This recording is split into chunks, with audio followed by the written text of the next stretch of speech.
Oke, baru 12 orang. Kita teruskan teman-teman, bagaimana untuk rentabilitas.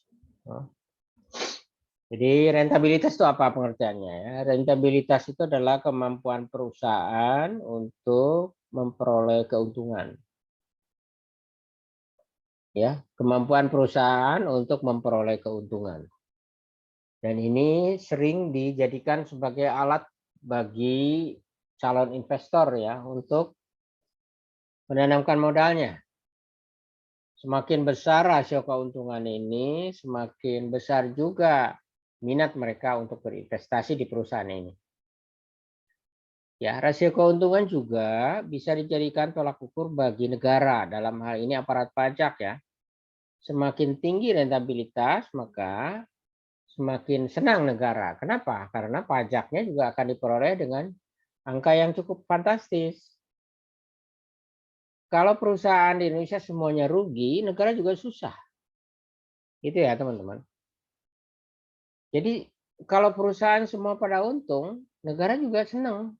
Kenapa? Karena pajaknya juga besar. Ya. Makanya Tiami meminta para dosen untuk mengajar akuntansi ini kepada kalian supaya apa? Kalian tahu bahwa semakin besar rasio keuntungan, semakin senang negara. Kenapa? Pajak yang akan dipungut semakin besar. Semakin tinggi keuntungan, semakin besar pajak yang akan dipungut. Ya, karena sifatnya kan progres pajak penghasilan itu. Semakin tinggi penghasilan, semakin tinggi pajak yang dipungut. Namanya juga tarif pajak progresif ya. Semakin tinggi penghasilan badan usaha, maka semakin tinggi pajak yang akan dipungut. Ya. Baik, rentabilitas tadi kemampuan perusahaan untuk memperoleh keuntungan. Semakin besar rentabilitas, semakin baik perusahaan itu. Nah, lalu tolak ukur dari rentabilitas itu apa? Ya, rasio keuntungan itu apa saja sih? Nah, ini ada yang disebut gross margin ratio. Gross margin ratio adalah perbandingan antara laba kotor dibagi dengan penjualannya dalam tahun yang sama.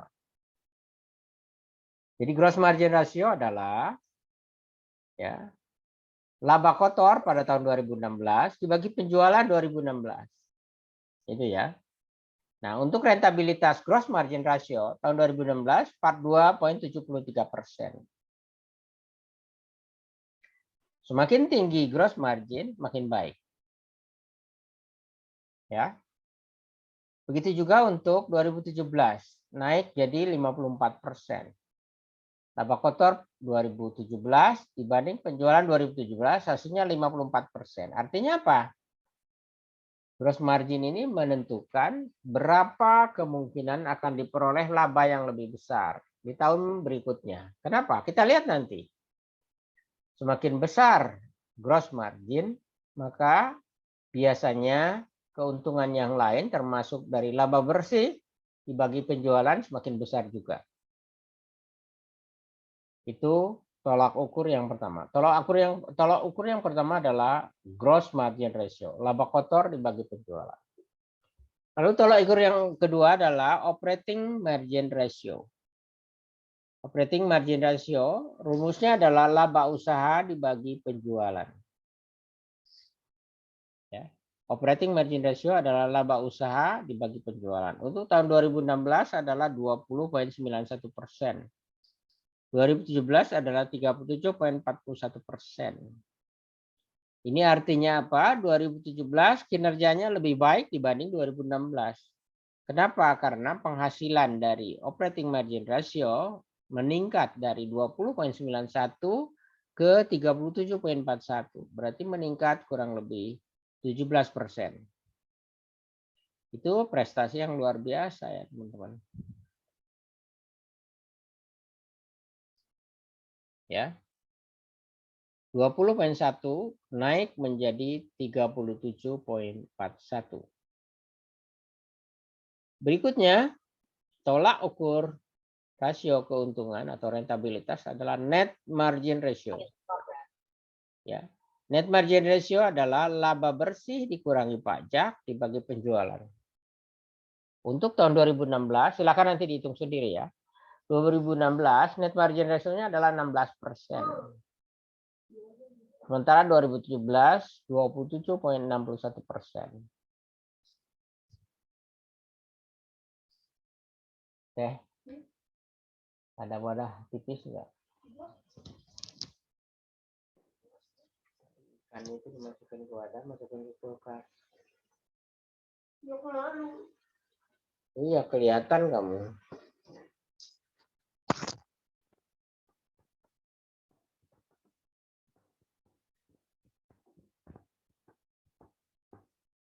Ada pertanyaan teman-teman sampai dengan net margin ratio. Laba bersih dikurangi pajak dibagi penjualan.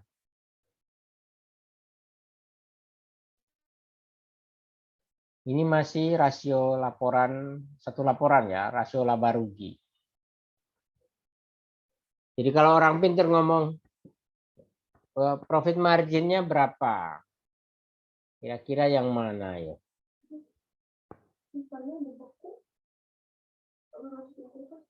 Hah? Beku gimana? Sekarang? Udah di kulkas? Enggak. Nggak tahu. Ya udah biarin. Sorry, teman-teman. Baik. Tidak ada pertanyaan sampai net margin ratio. Pak, saya mau tanya. Ya, Siska. Tadi yang operating margin ratio itu laba usahanya yang mana ya, Pak? Laba usaha. Kan ada di sini laba usaha. Nah, ini kan ada. Laba usaha adalah laba kotor dikurangi biaya usaha. Ya. Laba kotor dikurangi biaya usaha.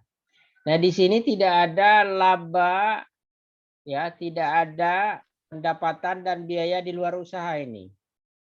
Ini datanya tidak ada. Jadi yang ada laba kotor dikurangi biaya usaha. Ini laba bersih sebelum pajak langsung. Ini sebenarnya laba usaha. Ya. Laba usaha adalah laba kotor dikurangi biaya usaha. Bisa saja di perusahaan itu dipisah lagi. Ada laba kotor, ada biaya usaha, ada laba usaha. Lalu ada pendapatan dan biaya di luar usaha. Baru ketemu laba bersih sebelum pajak. Bisa juga begitu laporan itu. Nah ini kebetulan ya hanya ada laba kotor dan biaya usaha. Berarti laba bersih ini adalah laba usaha 9,2. Silakan hitungannya benar atau tidak. Jadi kita lihat di sini. Ya. Apakah operating margin ratio itu angkanya benar untuk 2016? Langsung laba bersih sebelum pajak dibagi penjualannya.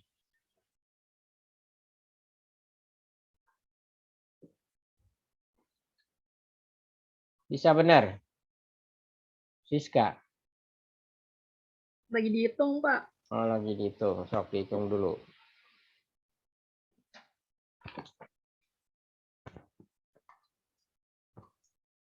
Kalau ada laba dan rugi non usaha, maka laba usahanya yang atasnya ya.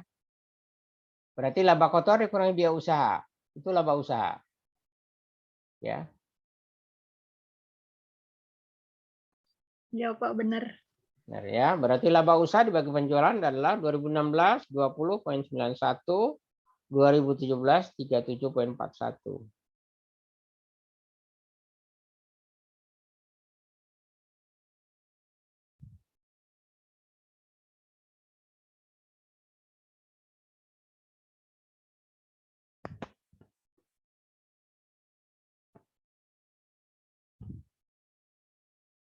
Net margin ratio 16,07 untuk 2016 dan 27,61 untuk 2017. Laba bersih dikurangi pajak dibagi penjualan rumusnya. Bedakan antara operating margin ratio dengan operating ratio. Kalau operating ratio itu biaya ya. Operating ratio adalah biaya untuk mengoperasionalkan perusahaan. Jadi rumusnya adalah harga pokok penjualan ditambah biaya usaha dibagi penjualan. Itu adalah operating ratio. Bedakan antara operating ratio dengan operating margin ratio. Beda ya. Operating ratio itu biaya, total biaya ya. Harga pokok penjualan ditambah biaya usaha dibagi penjualan. Untuk 2016 adalah 79,09, 2017 adalah 62,59. Nah, ini ada yang sering dengar barangkali ya. ROI, ya, ROI, return on investment. Ya. Return on investment. ROI. Jadi kalau orang penting ngomong ROI itu apa? Return on investment. Ini biasanya yang menghitung investor atau calon investor. Berapa ROI-nya? Dia nanya itu. Return on investment. Rumusnya adalah EBIT. EBIT itu earning before income tax atau laba sebelum pajak. Dibagi jumlah aktiva usaha. Ya. EBIT dibagi jumlah aktiva usaha itu ROI. Sering kan orang pintar di TV-TV ngomong, ROI-nya berapa? Return on investment. Itu EBIT, earning before income tax, ya singkatannya. Dibagi jumlah aktiva usaha. Untuk 2016, ROI-nya adalah 9,18, 2017 naik menjadi 22,87. Artinya apa? ROI-nya meningkat cukup tajam, 2 kali lipat. Lebih. 2017 dibanding 2016.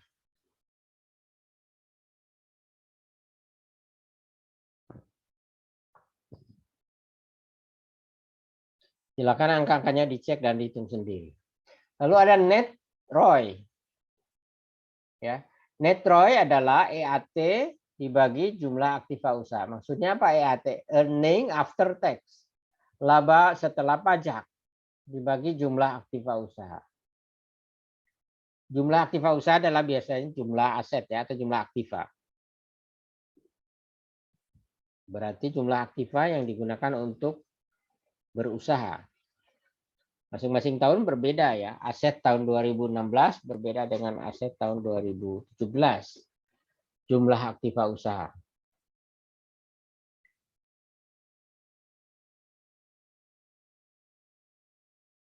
Baik, kita teruskan. Tadi ada ROI dan net ROI ya. Ada ROE.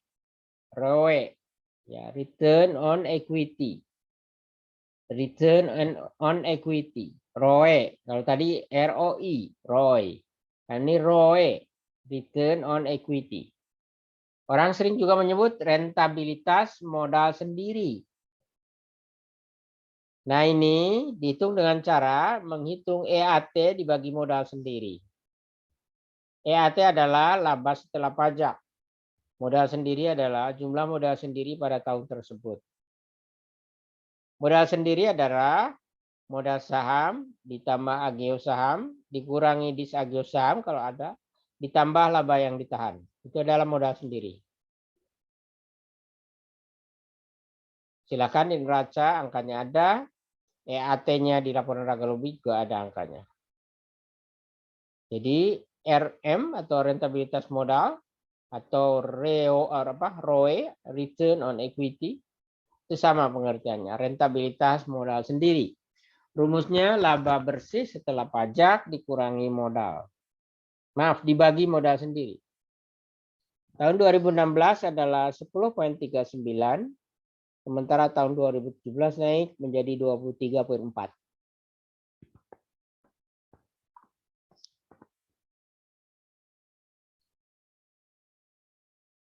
Baik teman-teman, ada pertanyaan?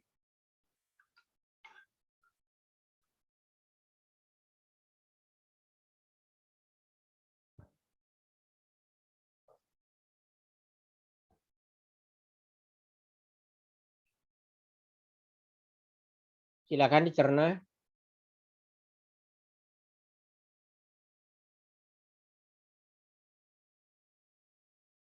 Roy, ini bisa jadi bahan ujian ya teman-teman. ROI-nya berapa? ROE-nya berapa? Profit margin-nya berapa?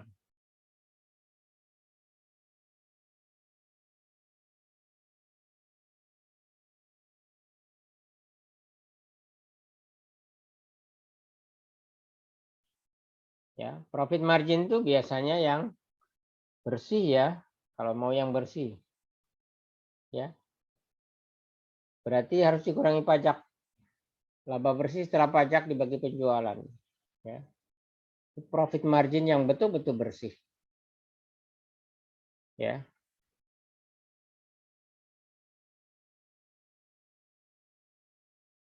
Ada pertanyaan? Jadi ada gross margin, ada operating margin, ada net margin ratio, ada operating ratio, ada ROI, return on investment, ada ROE, ada net ROI, net return on investment. Lalu ada ROE atau return on equity. ROE ya, bacanya I ya, itu. ROE, return on equity. Lalu ada rentabilitas modal sendiri, sama pengertiannya dengan return on equity. Nah, di sini ya tidak ada DER.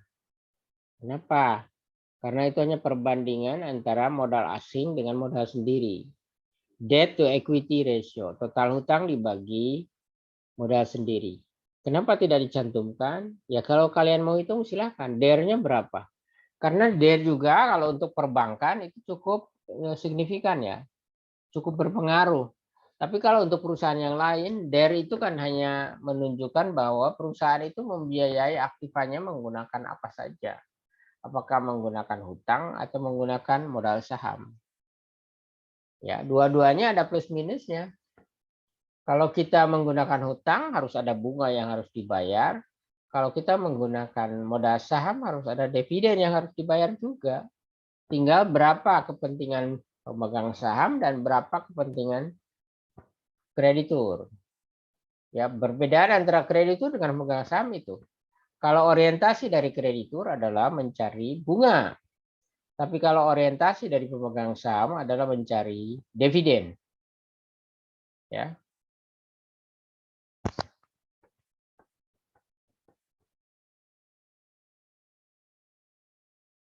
Jadi orientasi masing-masing investor beda-beda. Kalau investornya membeli saham, maka orientasinya adalah dividen.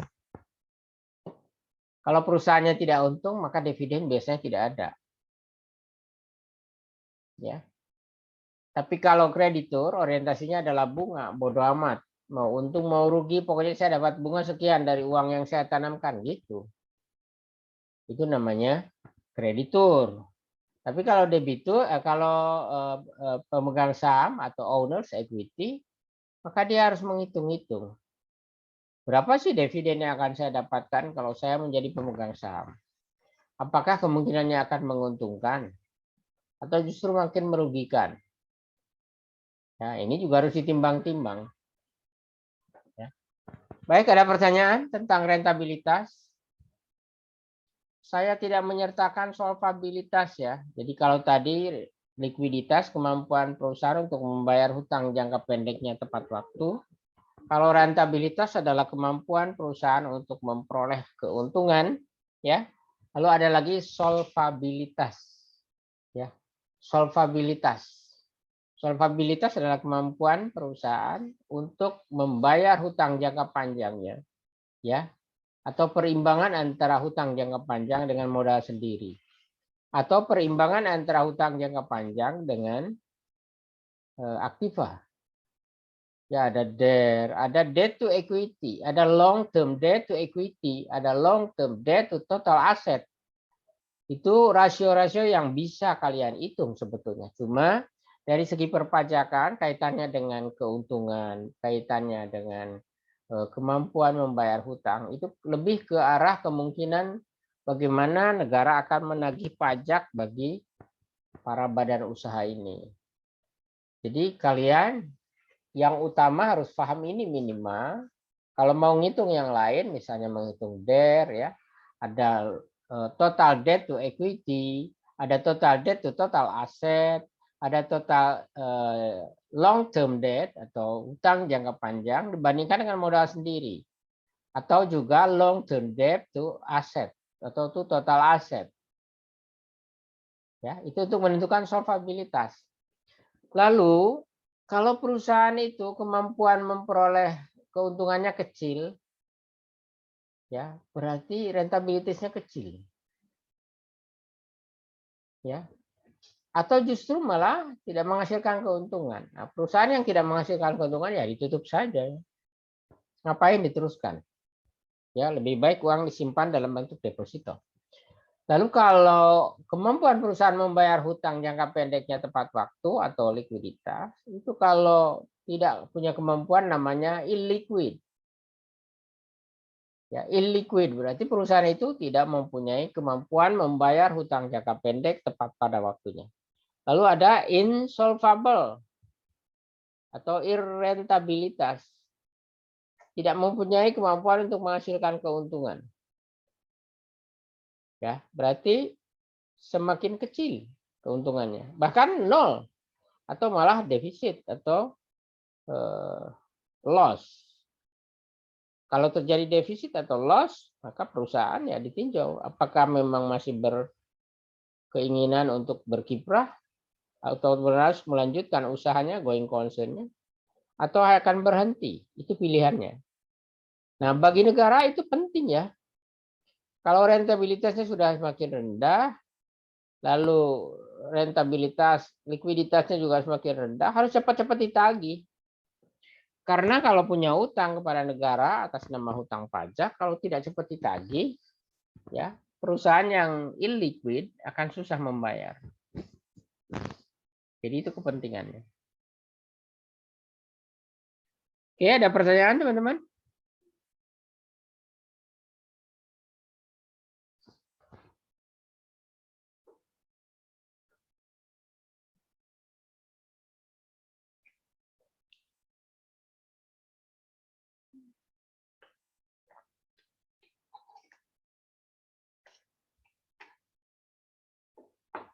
Oke, solvabilitas silakan kalau mau yang belajar. Kalau solvabilitas itu kan perbandingan antara aset dengan hutang, aset dengan hutang jangka panjang dengan modal, ya, hutang jangka panjang dengan aset dan sebagainya. Ya, ada DER tadi, debt to equity ratio, ada long term debt to total asset, ya, dan sebagainya. Itu solvabilitas namanya. Jadi ada perusahaan yang solvable, ada yang insolvable, tidak solvable dia. Ya. Baik, kita teruskan. Ini slide terakhir. Ya, manfaat analisis keuangan dalam perpajakan. Tadi sekali lagi ya, hanya likuiditas dan rentabilitas yang saya sertakan di dalam mata kuliah ini. Kalau kalian dianalisis laporan keuangan, ya. Saya mau nanya lagi dong, Pak. Ya, yang mana sih sekarang?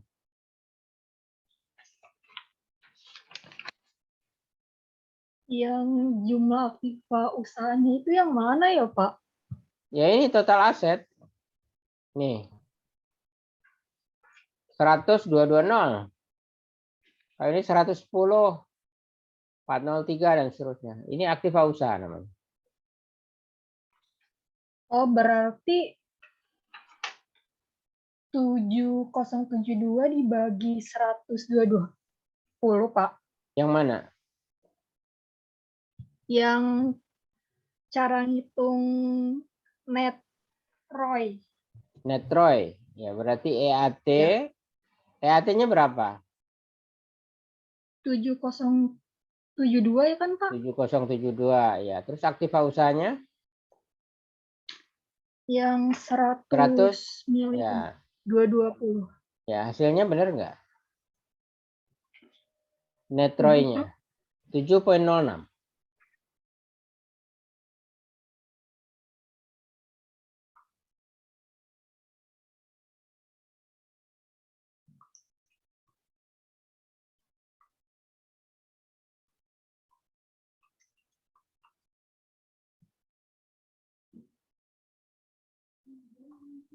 Iya, Pak, benar. Nah, ya. Itu juga untuk 2017 16,88.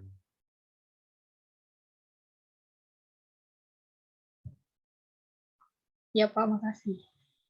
Oke, ada lagi yang lain yang bertanya?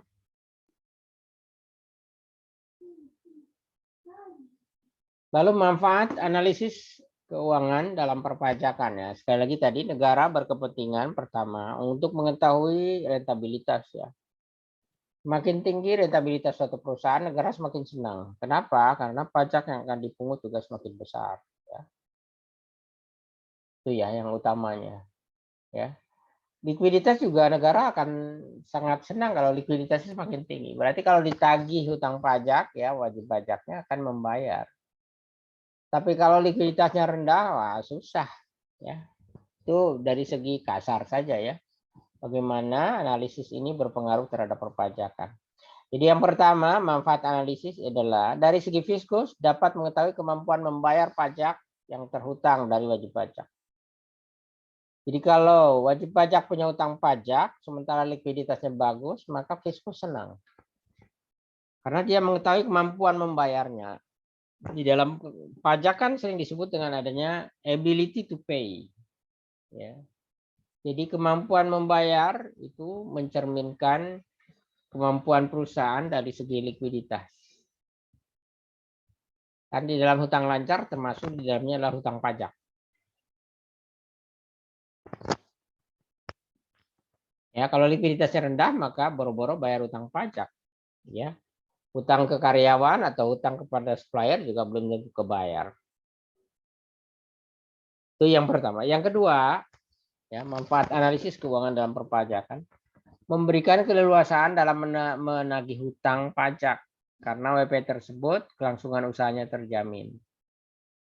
Juga karena rentabilitasnya yang tinggi, karena ability to pay, kemampuan membayar, ya, kelangsungan usaha terjamin, ya. Jadi perusahaan itu akan disenangi negara kalau dia establish terus, berkembang terus, tambah besar, senang ya negara. Kenapa?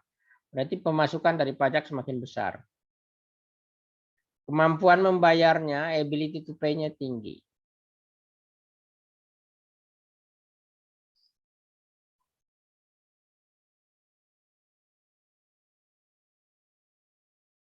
Oke, ini Yeni.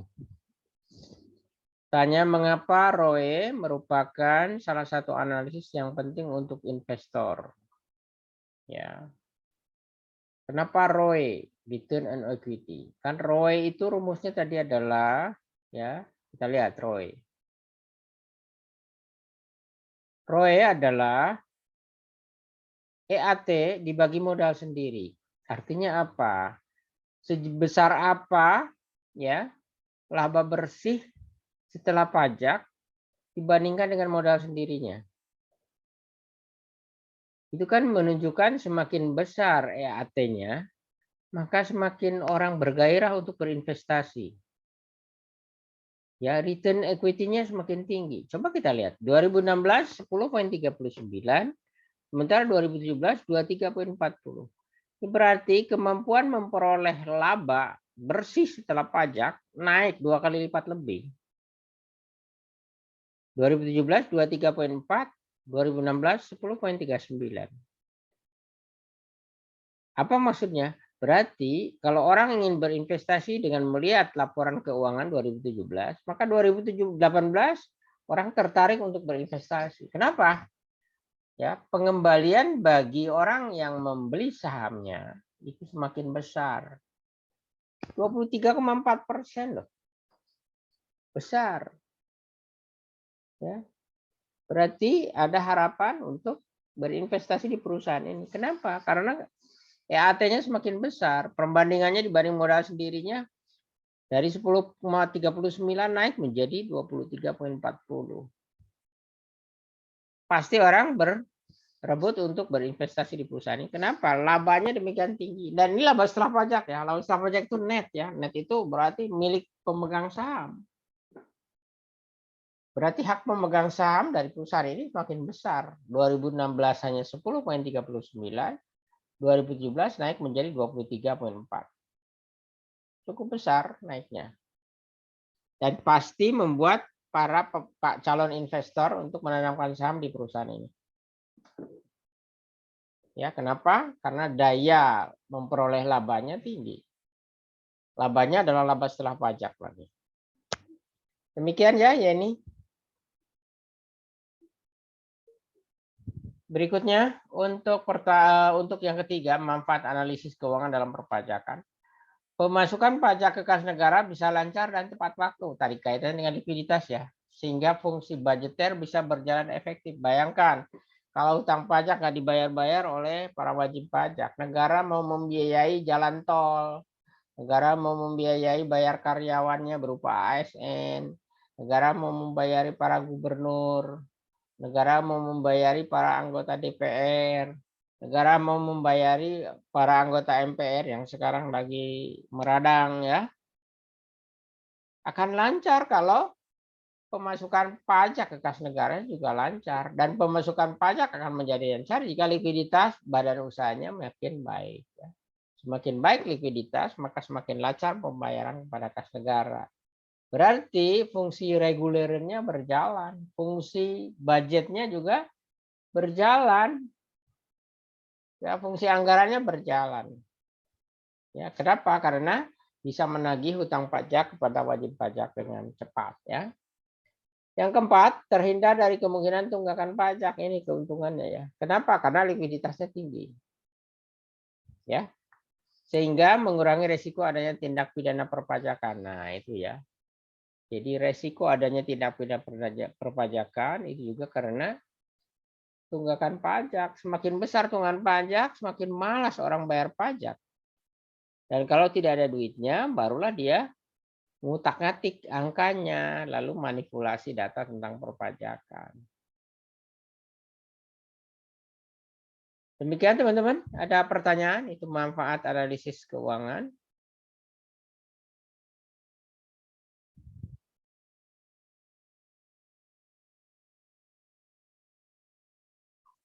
Dan slide terakhir di sini, terima kasih.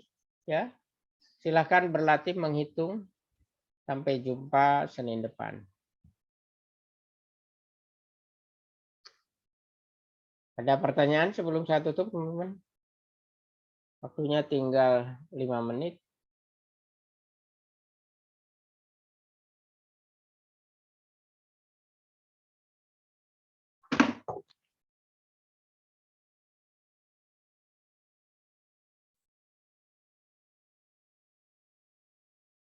Oke, teman-teman, kalau tidak ada pertanyaan, saya cukupkan sekian ya kuliah malam ini.